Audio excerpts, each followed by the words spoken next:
누가복음 24장 12절 말씀입니다. 신약성경 140면 누가복음 24장 12절 말씀입니다.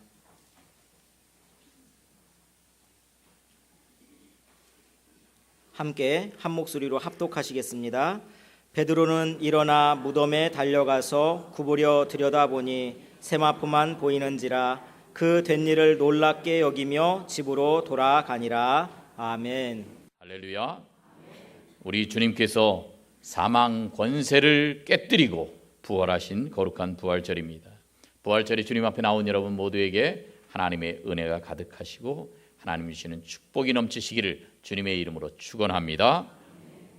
예수님의 부활은 우리 모두에게 커다란 기쁨이 되는 것입니다. 왜냐하면 예수님께서 부활하신 것은 우리도 부활할 수 있다는 보증이 되기 때문에 그렇습니다. 따라하겠습니다. 우리도 부활할 것입니다. 옆에 있는 분들과 그렇게 인사하겠습니다. 시작. 우리도 부활할 것입니다.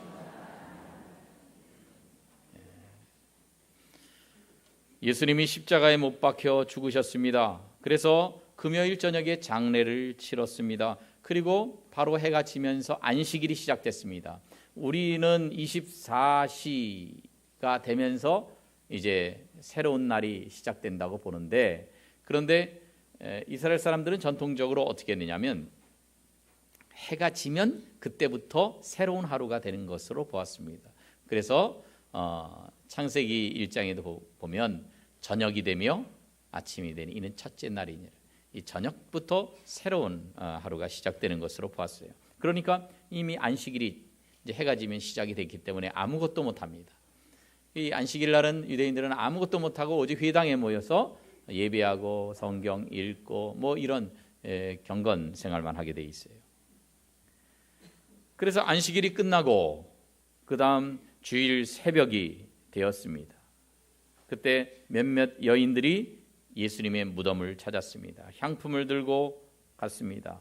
가면서 무덤에 있는 돌을 어떻게 치울까 걱정하면서 갔습니다. 이스라엘 장례 문화는 우리와 달라요. 우리처럼 땅에 관을 묶고 이렇게 위에 봉분을 둥글게 이렇게 해놓는 것이 아니라 그저 이 바위 같은 데를 이렇게 파요. 굴을 파요. 굴을 파고 시신을 그 안에 넣습니다.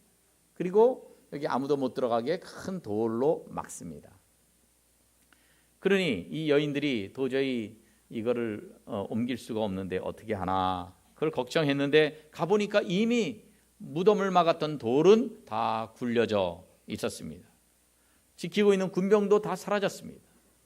그래서 이 장애물이 없어서 안심하고 그 안을 보았더니 그 안에 예수님의 시신이 없었습니다. 즉 빈 무덤이었다고 하는 거예요.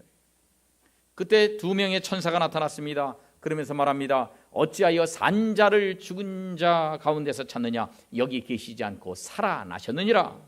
천사들이 그렇게 말해줍니다. 그리고 부활하신 예수님도 만났습니다. 이 여인들이 달려가서 예수님 제자들에게 부활을 증거했습니다. 베드로와 요한도 무덤으로 달려갔습니다. 오늘 우리가 읽은 말씀 누가복음 24장에 보니까 베드로가 무덤에 달려가가지고 구부려서 들여다보니까 예수님의 시신은 없고 세마포만 있어요. 시신은 없는 빈 무덤이라고 하는 겁니다. 여러분, 이 부활절에 우리는 이 빈 무덤이 우리에게 주는 선물들이 있음을 기억해야 됩니다.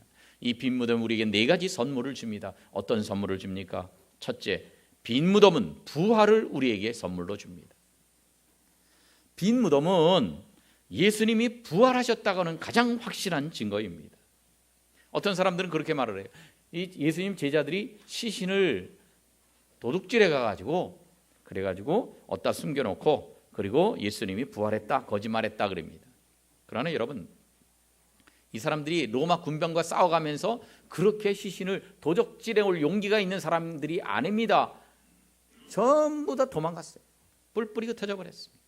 예수님은 모른다고 부인합니다. 그렇게 겁 많은 사람들이 어떻게 로마 군병과 싸워가면서 시신을 뺏어갈 수가 있겠습니까?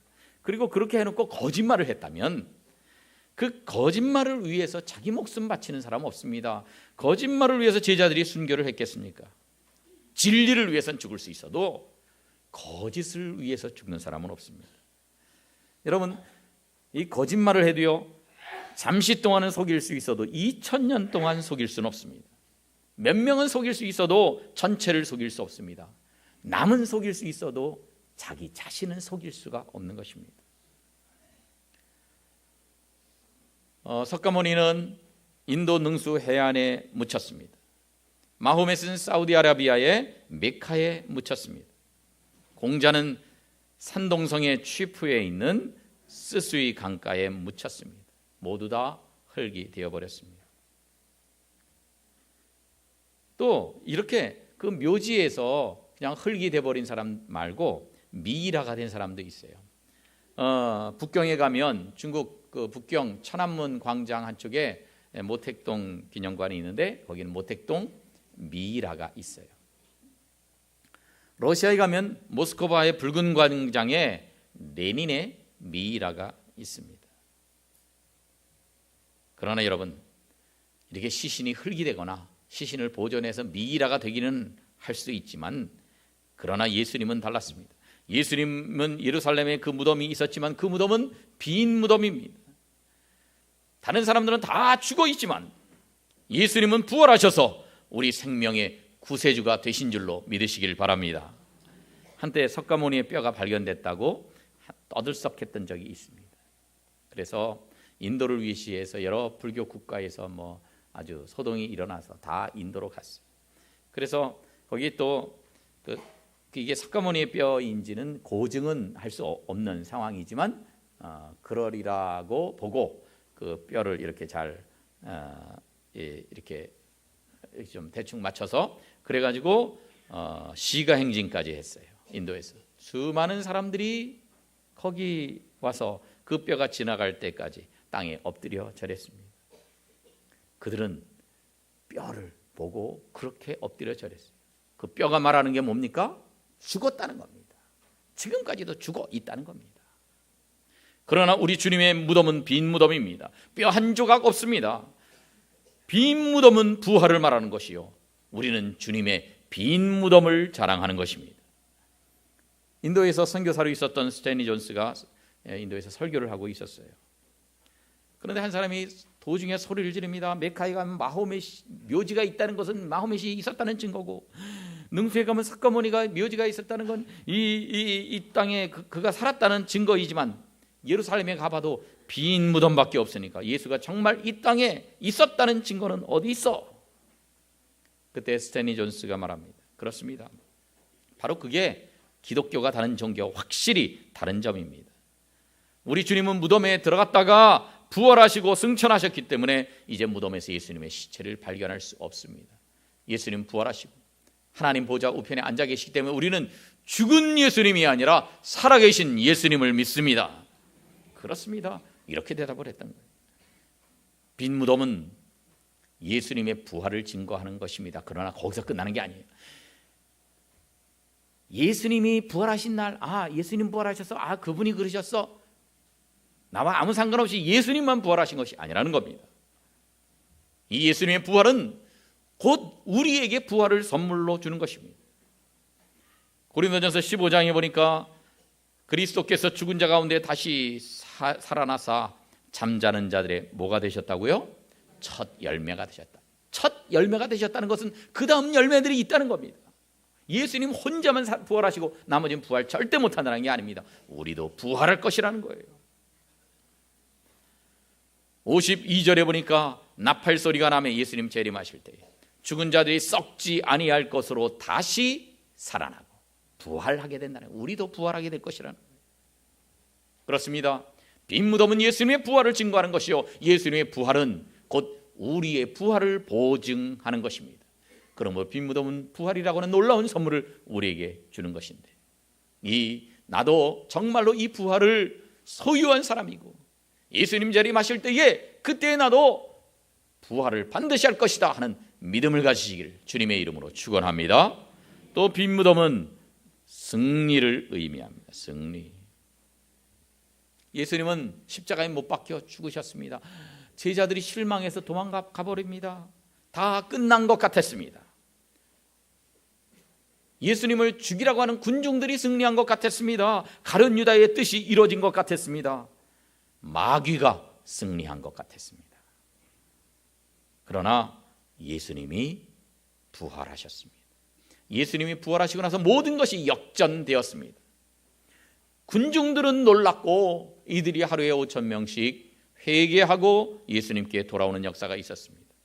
가룟 유다는 자살했습니다. 마귀는 사망 권세가 깨뜨려지고 예수님의 앞에 굴복하고 말았습니다. 그래서 예수님은 부활하심으로써 마귀를 완전히 찍어 누르시고 승리하신 것입니다. 고린도전서 15장 55절에 보니까 방송씨 제가 중간중간 생략하는 것 눈치껏 따라와 주세요. 사망아 너의 승리가 어디 있느냐. 이전에는 사망이라는 게 우리를 이겼어요. 죽으면 다 끝나는 거니까. 그런데 부활이 오고 나서는 달라졌습니다. 사망의 승리가 없어져 버렸습니다. 57절에 보니까 우리 주 예수 그리스도로 말미암아 우리에게 승리를 주시는 하나님께 감사합니다. 부활하신 예수님 때문에 이제는 우리는 사망에 대해서 승리하게 된다는 거예요. 그렇습니다. 예수님이 부활의 첫 열매가 되시고 우리는 두 번째, 세 번째 열매가 될 텐데 우리는 이 부활의 그리스도를 따라서 승리하신 그리스도를 따라서 우리도 승리하게 될 줄로 믿으시기를 바랍니다. 아버지가 어린 아들을 데리고 이렇게 동물원에 갔어요. 이런 동물 저런 동물들을 다 구경시켜 주다가 사자 우리에 갔는데 사자 우리에서 애가 이렇게 보고 있는데 사자가 그러는 거예요. 애가 깜짝 놀라서 아빠 품에 안기면서 무서워 그럽니다. 뭐가 무서워? 사자가. 그때 아버지가 말합니다. 너는 사자만 보지만 아빠는 철창살을 보고 있다. 사자 절대로 못 나온다. 걱정 말아라. 여러분 우리도 그렇습니다. 마귀가 우는 사자같이 우리에게 으르렁거리고 달려들 때에 우리는 아이고 나는 이 사자한테 못 이기는데 난 끝났구나 이렇게 생각합니다. 그러나 예수님이 사자를 완전히 제압하시고 가두셨기 때문에 그 철창살 안에 가두셨기 때문에 마귀는 우리를 위협할 수는 있습니다. 그러나 우리를 해할 수 없습니다. 우리에게 이미 승리가 있는 줄로 믿으시기를 바랍니다. 그래서 우리는 두려워하지 말아야 해요. 두려워하지 말아야 해요. 영국의 청년 그 리빙스턴이 청년 때입니다. 그때 로버트 모펫이 쓴 아프리카 탐험기라는 책을 읽었습니다. 그래서 이 책을 보는데 이런 말이 그 책에 쓰여져 있었어요. 나는 아프리카 고원에서 마을들을 내려다본다. 저 많은 집에 수많은 생명들이 사는데 예수를 아는 사람은 단 한 명도 없을 것이다. 그때는 아무도 선교를 안 갔으니까. 언제 저들도 구원의 복음을 들을 날이 올 것인가. 이 글을 보는 순간 리빙스턴의 마음이 뜨거워졌습니다. 그래서 소리쳤습니다. 난 아프리카로 가서 그곳의 영혼들을 구원하리라. 실제로 리빙스턴이 선교사로 헌신했습니다. 아프리카로 갔습니다. 원시리만으로 들어갔습니다. 그들의 언어를 배웁니다. 이 식인 정도 있는 그런 야만인들의 습격을 받고 잡혀 죽을 뻔도 했습니다. 가뭄과 홍수와 싸웁니다. 세상에 여기요 17,600km의 그 거리를 걸어서 그렇게 전도를 했습니다. 부족마다 다니느라고. 잘 뚫려 있는 길도 아닙니다. 정글, 길도 없는 데를 헤치면서 그렇게 17,600km를 다녔습니다. 한 번은 사자에게 물려 죽을 뻔도 했습니다. 다음 그림을 보니까 사자에게 물려 죽을 뻔했는데 그런데 다른 사람들이 총으로 쏴서 그래서 위기를 모면했습니다. 왼쪽 팔이 그래서 장애가 있습니다. 평생 이렇게 복음을 전하다가 1873년 5월 1일 그의 시신이 알라라 마을 움막 속에서 발견됐습니다.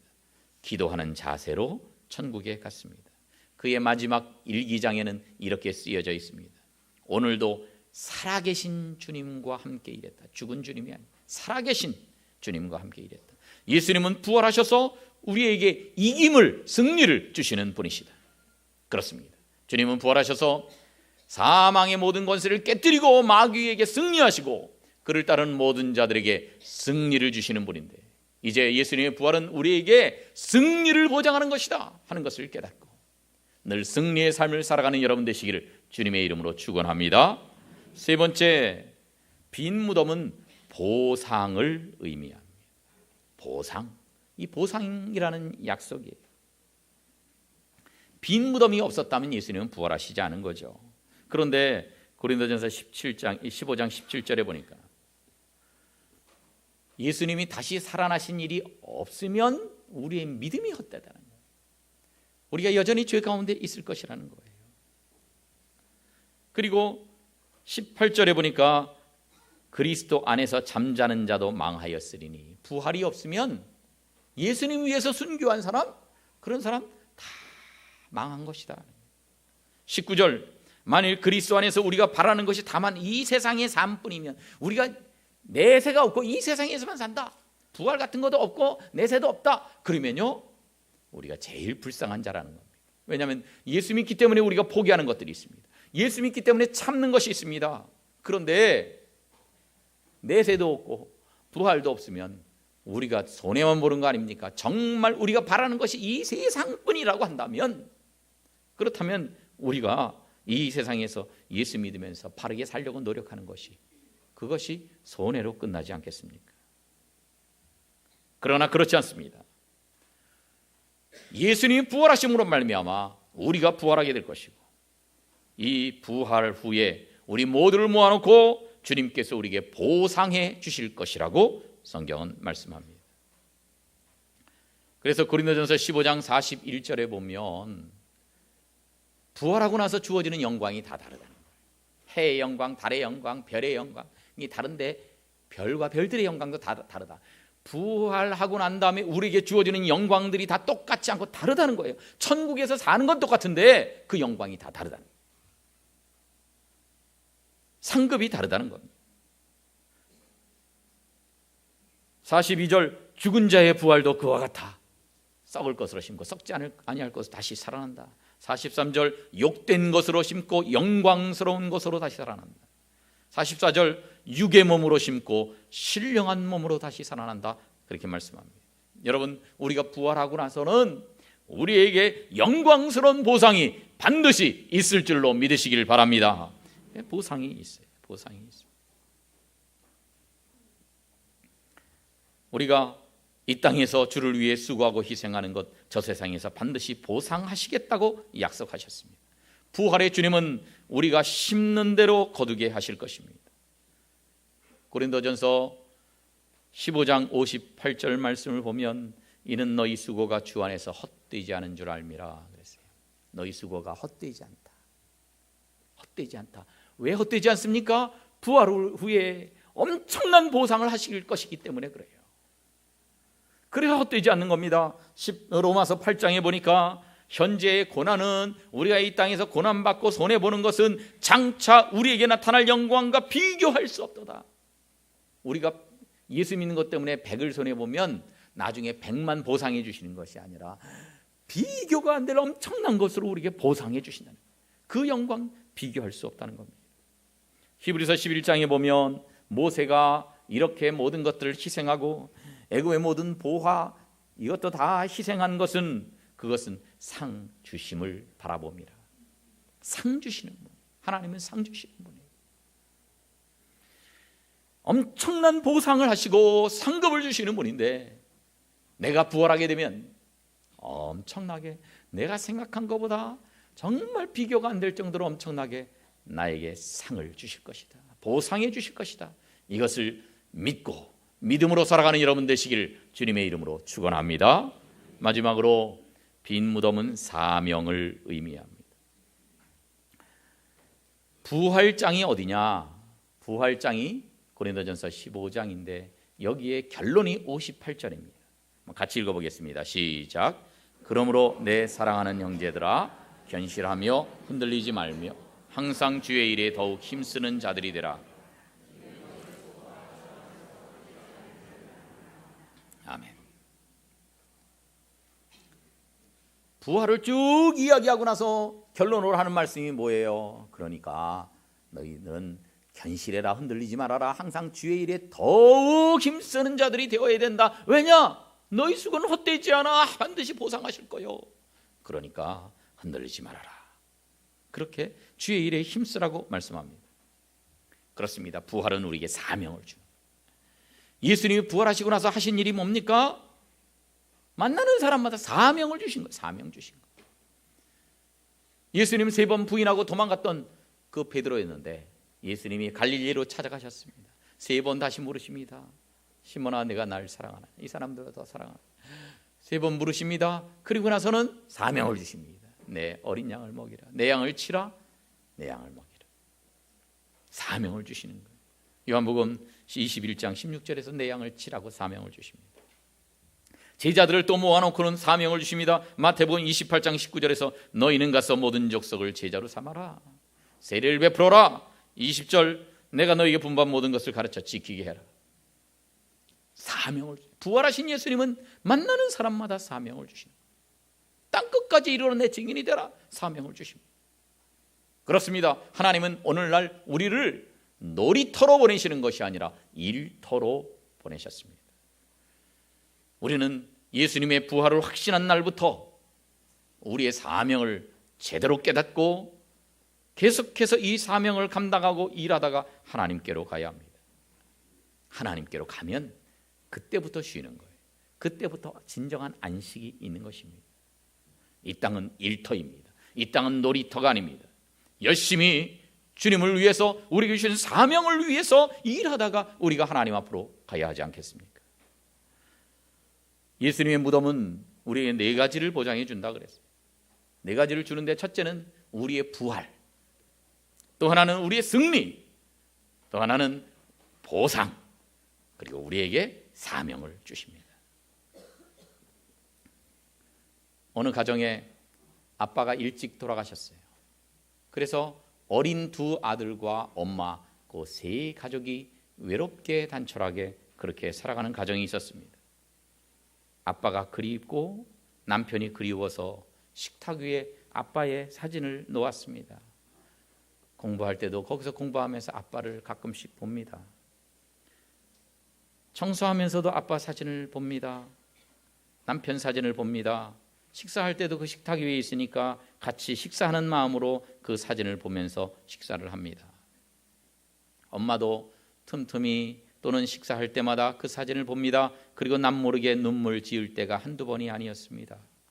그런데 하루는 밥을 먹던 아들이 말합니다. 엄마, 아빠가 저 사진에만 있지 말고 여기 나와서 우리와 같이 살면 정말 좋겠다.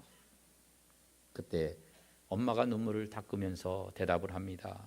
그래, 예수님이 재림하실 때에 천사장의 호령 소리가 들리고 그리고 나팔 소리가 울리고 그때에 아빠가 저 사진에만 계시는 게 아니라 나와서 부활해서 나오실 거야.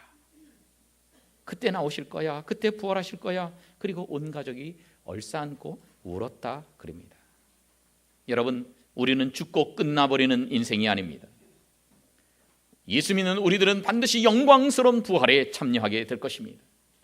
때로는 그때까지 외로울 때도 있고 그때까지 힘들 때도 있지만 그러나 엄청난 영광 가운데 우리가 함께 부활할 것이요 그 후에 영원히 함께 살아가게 될 것입니다. 부활 후에 엄청난 보상을 주님께서 해 주실 것입니다. 그래서 우리가 이 부활 신앙을 가지고 영원히 기쁘게 살아갈 그날을 바라보면서 이 땅에서 우리의 사명을 완수하면서 늘 승리하는 여러분 되시기를 주님의 이름으로 축원합니다.